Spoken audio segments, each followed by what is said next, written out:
I am the Tofu Golem. Please enjoy the video. You start by confirming Android is updated enough to support built-in battery saver.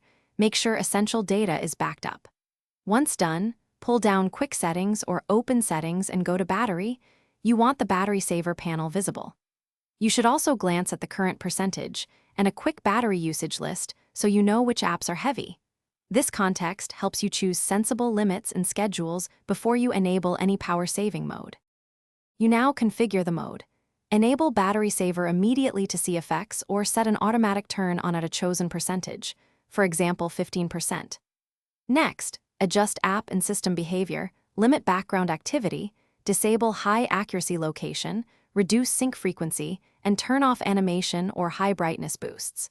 Make sure to whitelist critical apps like messaging or navigation if you need them to run in background.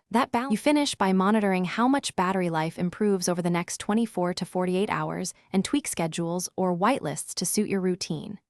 If an app stops delivering notifications, re-enable its background access or turn off battery saver briefly. You control trade-offs. If problems persist, sudden drain or no change, clear the app cache, reboot the device, and if necessary reset battery statistics or revisit system updates. That troubleshooting step usually restores expected saver behavior.